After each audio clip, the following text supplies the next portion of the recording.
Welcome back, everybody. Good morning. Good morning. Thank you for being here. This is the Big Money Meni Book Club. I am David Meni, and we are continuing on with our channel. Hope you guys are doing well. Just give me a second, y'all. I'm just getting my sound check in real quick.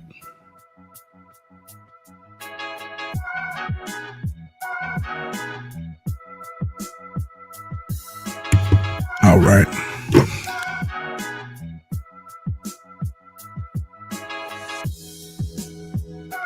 Peace and blessings to you all. Hope you're doing well.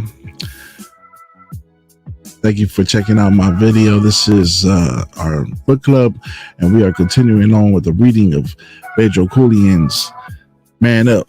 So this is chapter 13, Getting to an E-Vision. All right, so today's chapter is all about vision.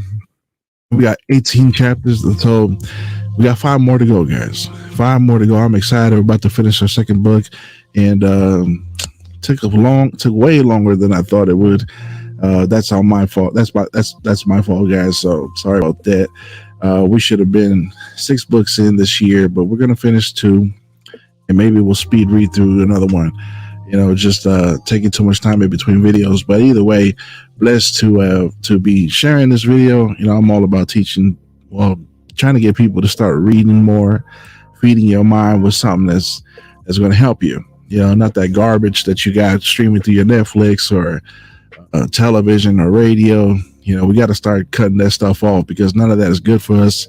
So this is about feeding our mind with something that's more productive, something that's going to help you along your life, especially if you're looking to be a leader, especially if you're looking to build a business or build some sort of organization, if you're working on building your church, or even just being simple, something simple as being a leader of your family. So this is going to help us. And today we're going to be talking about vision. This is a big chapter. Very important, especially if you're, like I said, if you're looking to be, or if you are a part of leadership, you have to have vision. This is something that has been pounded into our brains in our business by our coaches. And so I'm very grateful for that because you have to have it. So shout out to Coach Mario and Viviana Munoz in our business, who have really helped me and my wife to develop personally and develop in business. I know right now things are down, but this is the reason why we have to continue to educate ourselves and why we have to continue to feed our minds with something positive, something that's going to help us along the line. So chapter 13, last chapter 12, we talked about how vision is not family size. And what that chapter was about, if you have ever tried growing a business, or if you ever had the passion to grow any kind of organization, you would understand that not everybody's going to see the vision the way that you do. Not everybody's going to be in agreement. Not everybody's going to be on the same page. A lot of people are going to look at you like you're a weirdo. A lot of people are going to look at you like, why are you doing this weird stuff? What's going on with you? Why would you leave behind your job to pursue this? Not everybody's going to understand. And that's okay. That's part of the deal. That comes with the package of being an entrepreneur, being a leader. And so this is where you have to understand that not everybody's going to buy into that, and you have to be good with that. You have to accept that, right? And so you're going to be lonely sometimes, but it's okay, because the purpose, depending on what you're getting involved in. For me, it's for the better, because what I feel is good for my family, right? So whatever you're pursuing, I hope you do very well. I wish you the best of luck. And this channel is dedicated to people like you, people that are breaking the mold, people that are not doing what everybody else is doing, that you feel like you have to kind of step outside of the group per se, right, and do your own thing. So this is a channel for you, right? We're here to do something different, to break out of the normalcy, to break out of the crowd, I guess, right? Break free from the pack. So chapter 13, getting a vision. So here, if you're new to the channel, please like, share, and subscribe. And look us up. We're on Facebook, Instagram, YouTube, TikTok, Twitter, and not so much on TikTok, but we're also going to be on Anchor. which is a podcast platform that you can download for free on your devices. So look out for that. All right. So chapter 13 is getting an e-vision. So just to give a little background of Bedros Keuilian, right now he's at this point of his business where he's put a lot into his business. He's gone through many phases of growth and failure, trying new things, getting out of his comfort zone, doing things that are super uncomfortable for him, things that are brand new to him, things that he didn't have a mentor and he had to learn, right? So there's all kinds of phases that you have to go through in a business. And so this is part of the reason why we read, so that we can skip a whole lot of headache. And he's going to share that here today. Sometimes you get to that point to where you're like, man, is this even worth it? Right? You kind of, you break down, you go into this slump sort of, where it's like things were going great and now not so much. When you get to that point, right, where things get crazy, where things aren't fun anymore, this is where you need to have clear vision. Right. So let's get into this. All right. So he talks about how now he's fully in charge. He had to break free from some bad relationships that he had in business. So now he's the one calling the shots for Fit Body Bootcamp, which is his company that where he found major success in. So he bought out Larry, his partner, his ex-partner, and now he was stuck with a failing franchise and a small group of employees who had zero loyalty towards him, his business, or his clients. And he wondered if taking on a failing franchise was the right thing to do. All right. So he says, should I have been the one who was bought out? All right. So he's asking these questions. And he says there's times where he can't sleep at night. He's up late at night asking these questions. Like, should I have walked away from the business entirely? Was this another massive mistake on my part? You know, he said he went to sleep pondering these questions every night, or more accurately, he was stressed out about those questions. And, you know, saying, what kind of an idiot buys out his partner, his business partner, and takes on a failing franchise that is operating in the red? You would ask, like, okay, who would do that? You know, most people would, you know, let the partner buy their share, right, to get out of that business, right, to cut ties and move on to something else, right, especially if the business is not bringing in money the way they thought it would, right? But he said, deep inside, I knew that I'd chosen to take over Fit Body Bootcamp rather than letting it die or sell it off. At the time, we still had about 90 or so Fit Body Bootcamp locations, so under 100 locations here. We were losing Fit Body Bootcamps faster than I was gaining new ones on board. Right. But he said we still had a fair number of clients who relied on the brand and used the systems that we developed to keep their locations running. And he says here, I simply couldn't walk away knowing that there was even a single owner who relied on me. And I love that. That's huge. That says a lot about Bedros Keuilian. He says, I couldn't walk away from this business, even if there was one person there, right? They had 90 locations, but he said if there's one of those owners that depended on him, he couldn't walk away.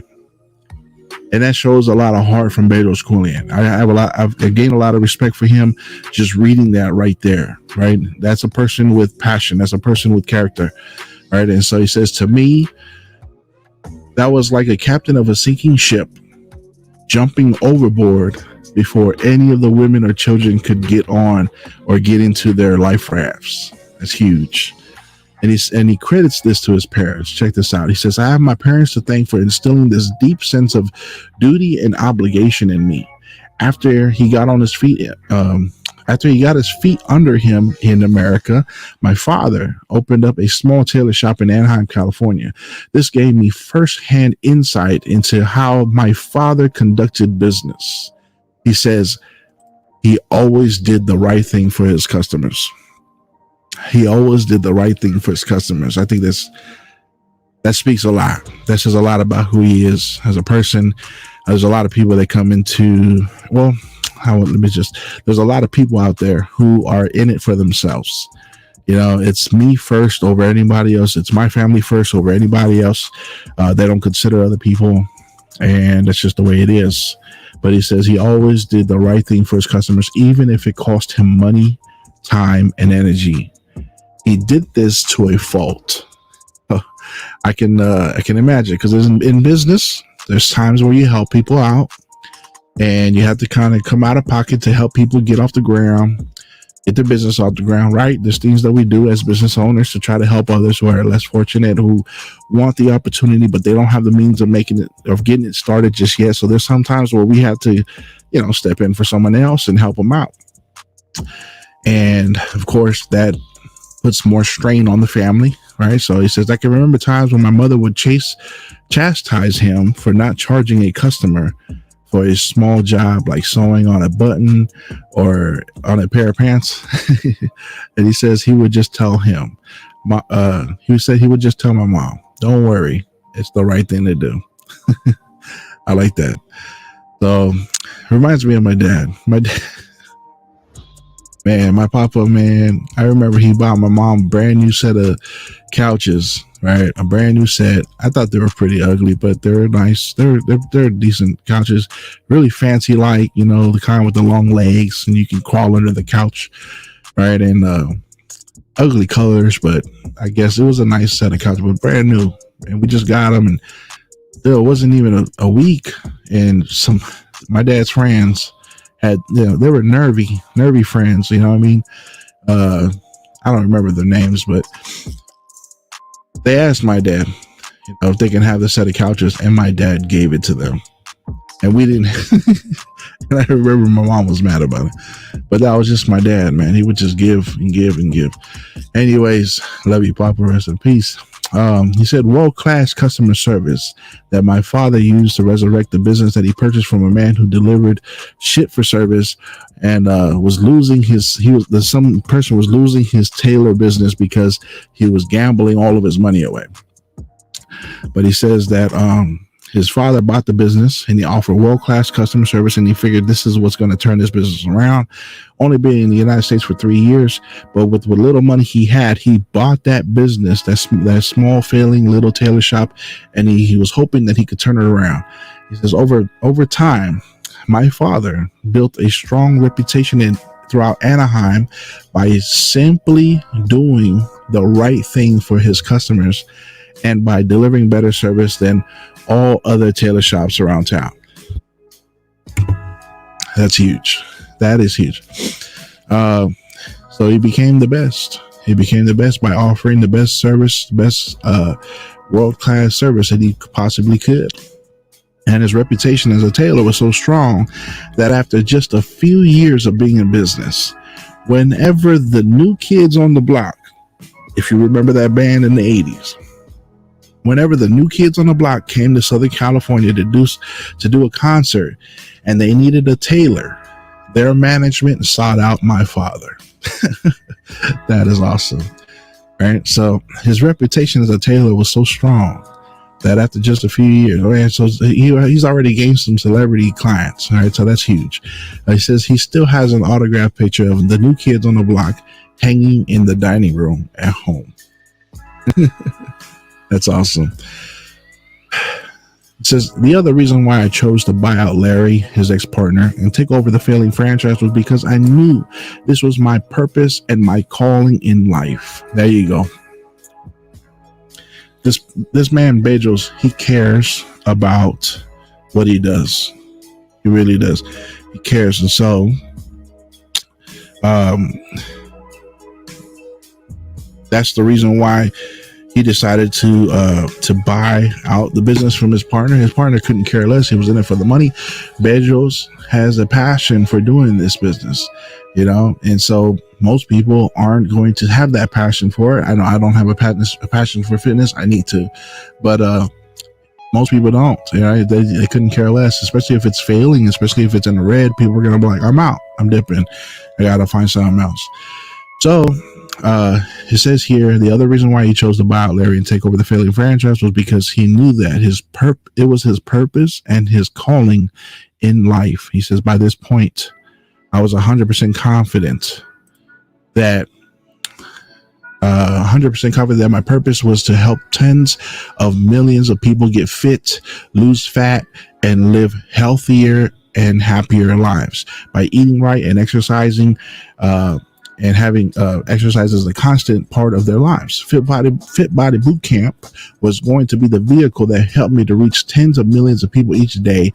Now all I have to do is figure out how to sell and open up a couple thousand Fit Body Boot Camp franchise locations worldwide, and I'd be set.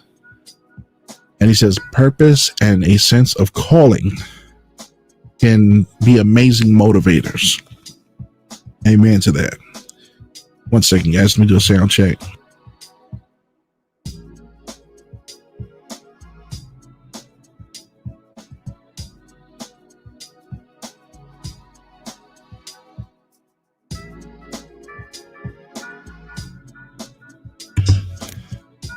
I knew I wasn't going to give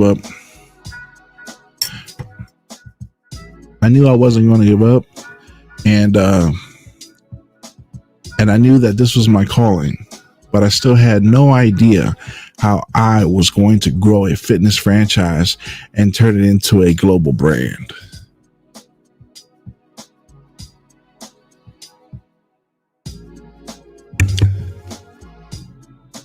All right, so he has his passion. He has his calling. He just didn't know what to do. And what was the next step, right? So he knew that hustle and grinding had to continue at a relentless pace to sell more franchises. And he hustled to make connections with people that he could connect with to find more potential franchise buyers. He maxed out credit cards and he ran out a full-page ad in a big national franchise opportunity magazine to sell more franchise territories. Every day was do or die. There was no financial safety net anywhere in sight. I tried email marketing, social media marketing. I even sent postcards to personal trainers who had their own brand of gyms, asking them to consider changing over to Fit Body Bootcamp franchise. Nothing seemed to work. I even called existing franchise location owners and tried to sell them additional franchise locations. I figured they'd be the most likely to buy more locations from us, and that didn't work either. What was worse was that each time I asked employees to do something to help us service our current owners or get new owners on board, it was like pulling teeth. They did everything with hesitation, reluctance, and resentment. I had to pause there because it's like, this is kind of where things are now with business. And I mean, we've been there, and it says that it was like they were just going through the motions. Have you ever experienced that with your employees? I realized that this was their way of having a silent protest against me. This was their way of telling me to fuck off. Looking back, I don't blame them, right? It was my fault and I deserved it. It was fall 2012 and my stress kept mounting. I couldn't catch a break no matter what. More than half a year had gone by since I dissolved my relationship with Larry, and Fit Body Bootcamp was still tanking. You probably had the same feeling that I was experiencing in that moment. Nobody left to blame. You're all alone, suffering in silence, and you're not about to ask for help. It was right about that time that Di informed me, as his wife, that this was the least amount of money we'd ever made in the past 3 years. I didn't know how insignificant I could feel as a man until I heard these words come from my wife's mouth and saw the worry in her eyes. Man, as a husband, I could feel that. I feel that. I'm not going to act like we got it all together. You know what I mean? But there's times the finances are up and down, and when they're down, and it's hard to look at your wife and, but there's ways around that. You got to stay positive. You got to stay with a plan, stay with your vision, right? And we're going to learn that here today. It was right about that time that my anxiety attack hit. If you've been following along or reading along with the book, then you understand what we're talking about. He had what he thought was a big heart attack, but it was an anxiety attack. So stop stressing out. All you out there that get a chance to watch this video, stop stressing yourself about your problems. You're going to have an anxiety attack. You don't want that. And so he says, I finally decided to stop making excuses and feeling like a victim, to take control of the situation and man the F up. I just realized I cussed earlier, and I made a decision a couple of days ago. I'm going to try to stop cussing because It's getting too much. I had to stop. I had so much potential in me, and it was about time that I reached it. It's funny how a traumatic incident often gives us clarity and helps us to realign our priorities. It was then that I realized that my employees work for me. I'm the boss. I'm the decision maker. I had allowed them to treat my business like a hobby, and it was about time that I put my foot down and set new expectations. A couple weeks after my anxiety attack, I meet Craig Ballantyne. Now, here's where he gets some great advice from Craig Ballantyne, and we got to talking about business and the like, and he asked me this question. He says, where was Fit Body Bootcamp going? Right? And he says, I was baffled. I had no idea, and I told him so. So he says, I said, dude, I'm just trying to keep the wheels on the bus right now. I don't have time to think about long-term vision. And so he said he got a look of disapproval from Craig Ballantyne, and his look told me everything I needed to know. That weekend, I realized I had enough. Things couldn't go on like this anymore. So I sat down for a couple of hours and decided how I wanted my business to look, in my life to look and operate. And I took several things into consideration when crafting my vision for my business. That's huge. So it's good to bounce ideas off of other business owners or for other people who are more successful. It's good to throw your ideas out there, especially to someone who is more successful than you are. That's a great little shortcut right there, because you want to get some nuggets from him. So he met Craig Ballantyne, who was very successful, and he, was telling him about the stresses of his business. And Craig Ballantyne, out of his wisdom, asked him, where do you see your business going? And this threw Bedros off. And he says, look, I'm just trying to keep things growing right now. I'm trying to keep the wheels on the bus. I don't have time to have a vision, right? To think about long-term vision. And he said, Craig Ballantyne looked at him with the disapproval.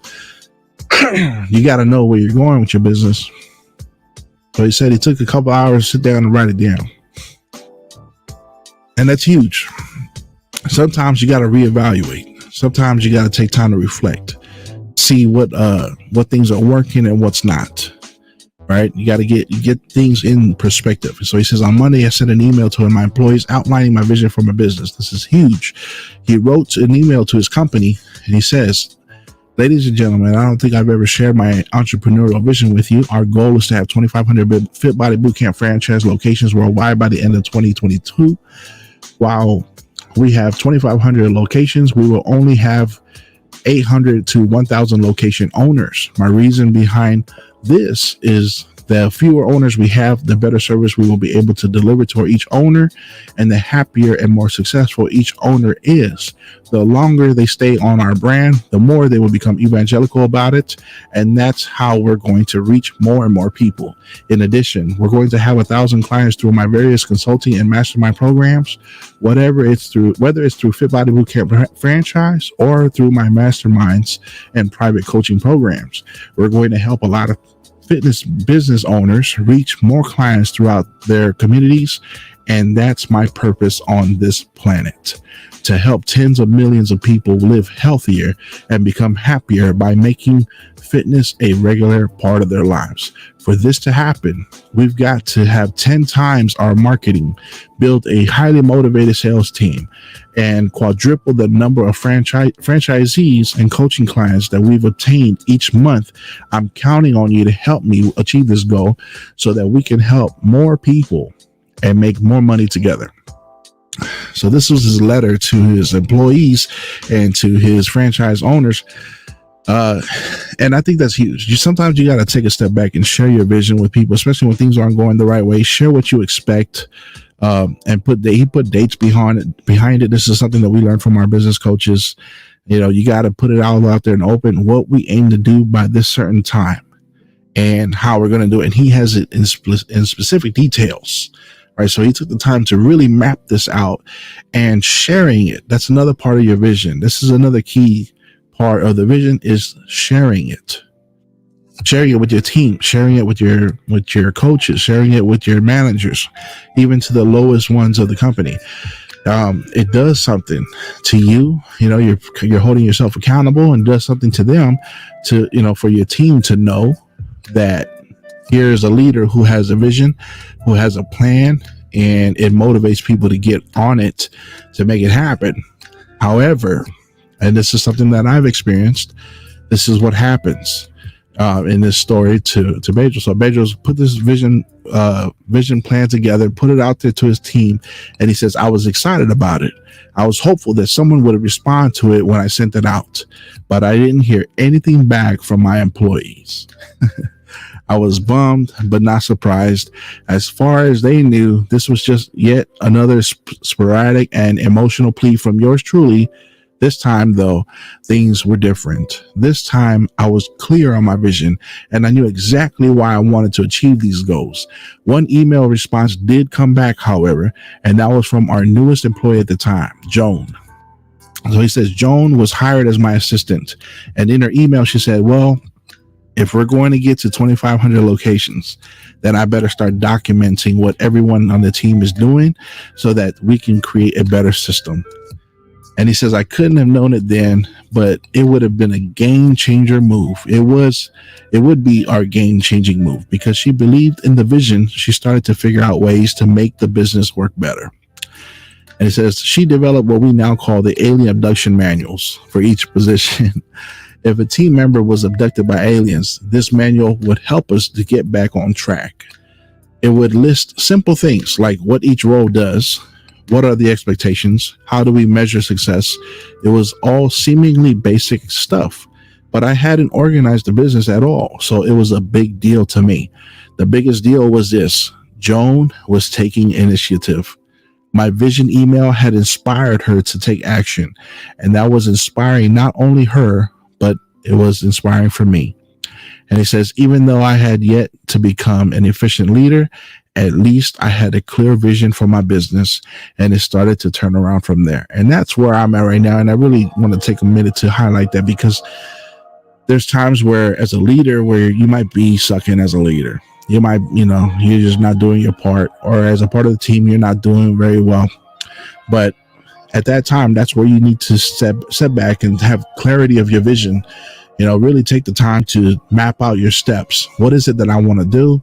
What do I have to do next? How am I going to get to this point, from point A to B, from B to C, and really map things out. And he says from there, things will start to turn around. So that's a little encouragement to anybody who's ever gotten into a little rut, anyone who's ever gotten to a point to where they're just in this roadblock, right? And they just can't seem to move forward and progress. Sometimes you just got to step back and take a look at your vision. That's why it's important to have a vision board and have dates behind your goals, so that you can look back and say, look, this is not working out for me. I need to change this, and that, right? It really does help out.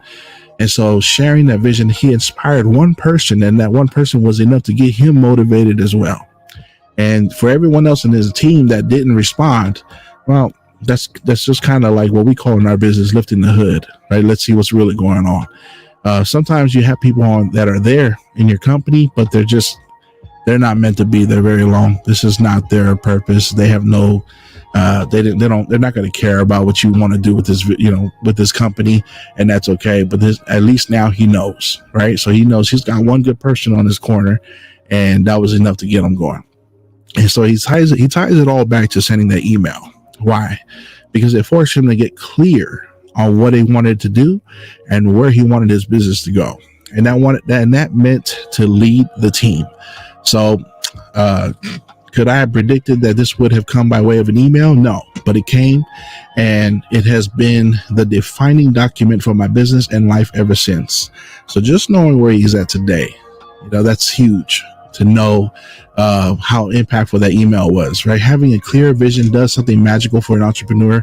It's what gets you out of bed in the morning. It's what gets you going through the shitty phase. It's what gives you milestones to celebrate as you get closer to making your vision a reality.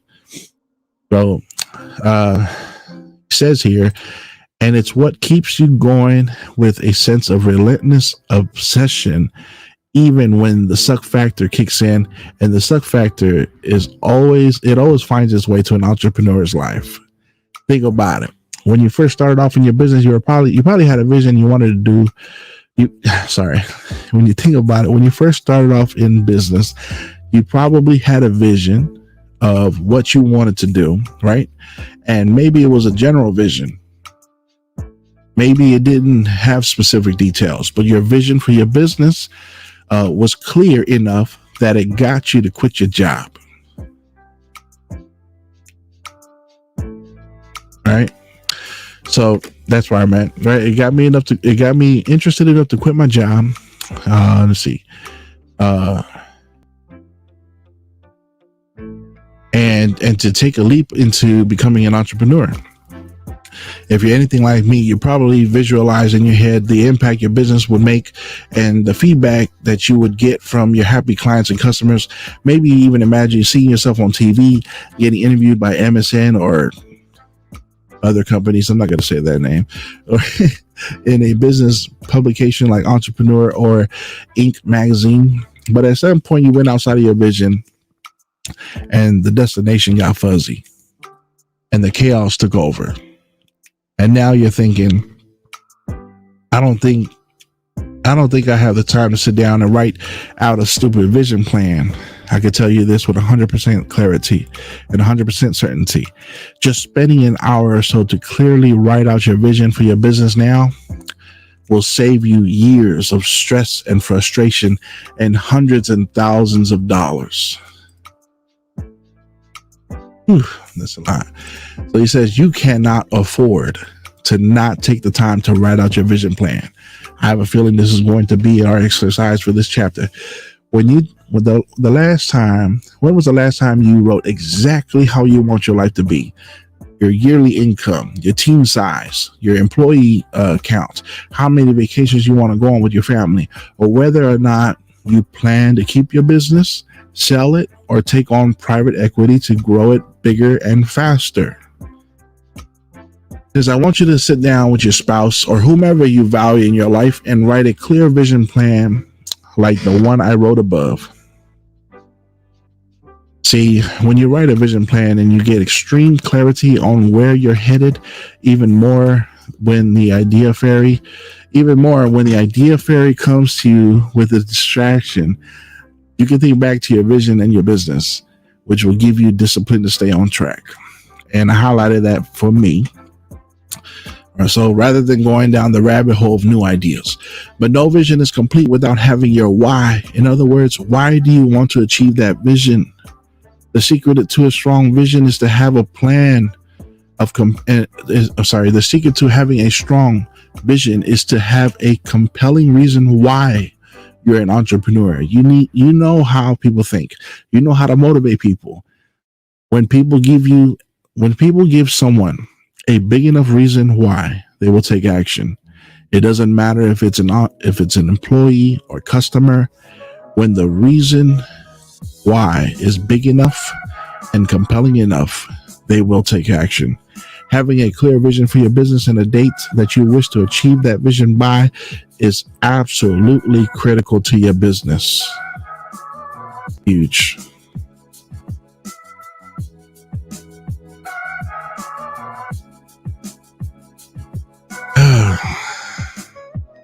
Said it again. Having a clear vision for your business and a date that you wish to achieve that vision by is absolutely critical to your success. Equally critical, if not even more critical, is the why behind the vision. In my vision plan above, I shared my goal to have 2,500 Fit Body Bootcamp locations by the end of 2022 and 1,000 coaching clients throughout my various mastermind programs. Here are my reasons why. So get ready, folks. Here's Bedros Keuilian's reasons why. First and foremost, my purpose which is to help tens of millions of people worldwide achieve their fitness, fat loss, and health goals through clean eating and constant workouts. Notice that he did not change things here from when he wrote it in his letter. That's huge. Good nugget for you. The only way that's going to happen, now he has a solution. The only way that's going to happen is to help all my clients and our Fit Body Bootcamp franchisees get 500 to 1,000 clients each. Second, I realized that I didn't want hundreds of thousands of employees. Not everybody needs to or wants to run a huge business like that. Part of manning up is knowing what you want out of life. I'd rather have fewer than 100 employees who are all hand selected, hardworking, and in line with my vision. Huge. So he says, I once read somewhere that the wrong employees in your business are like ticking time bombs. I can tell you, as a business owner of 8 years, that couldn't be more true. And he says here, wiser words have never been said. Let me say that again. I once read somewhere that the wrong employees in your business are like ticking time bombs. Why? The wrong people in your business. You don't just want anybody in your business, because having the wrong people there will tear your business apart. You don't just want a lot of people there, hordes and hordes of people. You want the right people there. You want the right people there. Right? I once read somewhere that the wrong, okay, sorry, just read that. I also wanted to grow my company's annual revenue north of $100 million a year, but I wasn't looking to just have $100 million of revenue. What I wanted was a high profit business so that I could continue to support the causes and charities that my family and I believe in, right? So God bless you for that, Bedros Keuilian. Seriously, because this is the thing.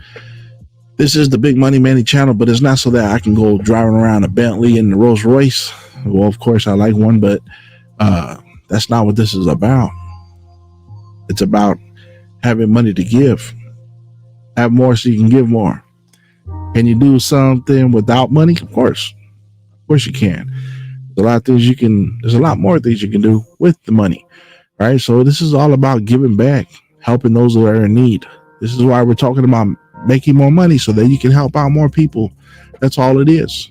Right? Not to frown upon people that don't want all that money, not to frown upon people that don't have that money. You know, you can also there's a lot of great things you can do without money. I'm planning on going to a anti-abortion protest this weekend, and just show support for a cause that I feel strongly about. You know what I'm saying? I don't need money to get there. I just need to get down there. So, yeah, of course, there's things you can do. But I love that, right, that he listed that. So he says, for me, those causes are Shriners Hospitals for Children, the Marine Toys for Tots, and Toys for Tots Foundation, and Compassion International, through which I'm happy to say we have adopted more than 50 children and growing. That part right there put me in tears, guys, because that is one of my ultimate dreams, to be able to adopt kids. If I was financially where I want to be, I'd have a facility that can house more children so that I can help take care of, get more kids out of the orphanage. Right? He adopted more than 50 kids. Sorry about that. Having some technical difficulties over here. Right? So through Compassion International, right now his family adopted over 50 kids and growing, as well as programs that help American veterans and their families. I'm proud to report that we have donated to all these causes since 2007, even during the times when we were financially strapped and stressed to the gills and wondering how we were ever going to pay our bills. Right? And so free bars right here. Right? And make no mistake about it, I wanted to make a lot of money so that I could provide a great life and wonderful experiences for my wife and children and my parents. I didn't want to ever worry about money again. And while money can't buy happiness, it sure does solve the problem of not having money. And that's a good problem to solve. I wanted to give my kids experiences that I never had growing up as a broke foreigner in this country. I wanted to travel with my family and explore this world of ours. And I wanted to give my kids experiences other countries in other countries and cultures. I wanted the best education for them. I wanted them to grow up confident with fighter jet instincts already installed in them. So call back to his father. Right on. So that is the end of our chapter, guys. Let's get on to our exercises. Right. So it's basically it is. All right. What is your why? What is your why? So take the time to figure that out and write out.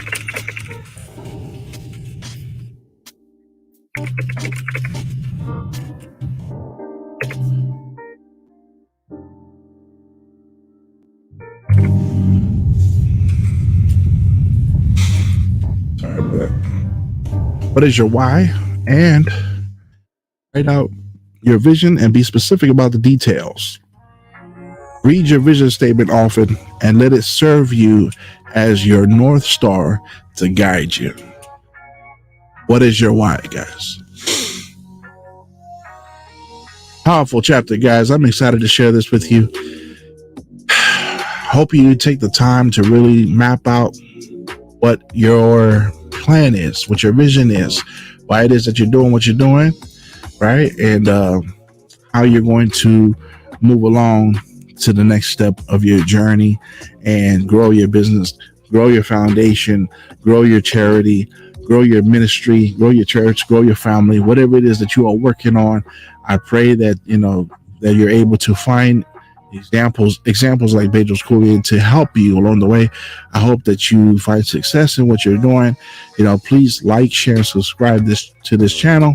Share us across the board. Share us to whoever you feel that needs tips on being a leader, tips on leadership, on how to be an entrepreneur, how to be just pretty much how to get through the ups and downs of growing an organization.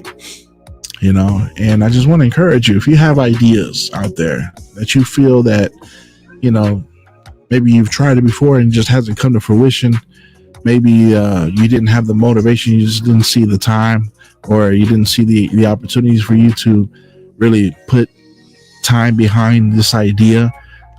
I want to encourage you to just go for it. Just go for it, man, because I'm able to reach people on this channel. Maybe if it's not through YouTube, it's on our other platforms. There are people that'll reach out, and I'm getting some mixed reviews here, right? So my purpose is to help wake people up and break free from the indoctrination that they've been under for so many years, and really have people to start thinking critically for themselves, right, and break free from that mold. And so this is why I do what I do here in this podcast. I do it for free. I don't care if I don't get any kind of money from these videos. That's not the purpose. That'd be nice, but the purpose is to help people by sharing this information. And I have some other projects that I want to work on, and I'm really passionate about this, about doing the best I can. And that's why I do what I do here. And I want to encourage you, if you have an idea that you feel that you really wanted to work on, you don't know where and how it's going to happen, I encourage you to jump for it, man. Make it happen. Just put one foot in front of the other, and you'll figure it out. If you look back through this podcast and how everything looks, you'll see how very basic it was. When I first started with the little cheap $5 microphone, and now I got things in the works, and I'm starting to get people that are sending me comments saying, hey, keep up the good work. I'm starting to get comments from people saying that good information, but I'm also getting some haters out there, and that's part of the whole deal. Either way, man, I pray for everybody out there. I hope y'all doing well. And oh man, I didn't get a chance to share. I want to share this video real quick, and I hope hopefully through here, but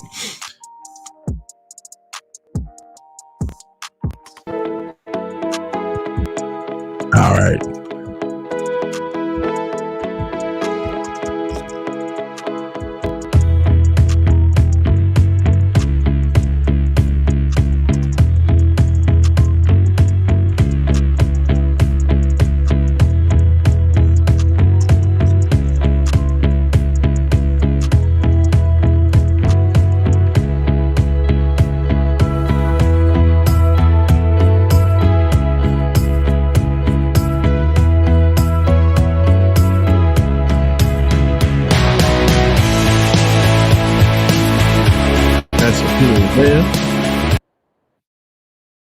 Also, Pastor Patti Lavelle. Oh man, I was paused right here. Dang it.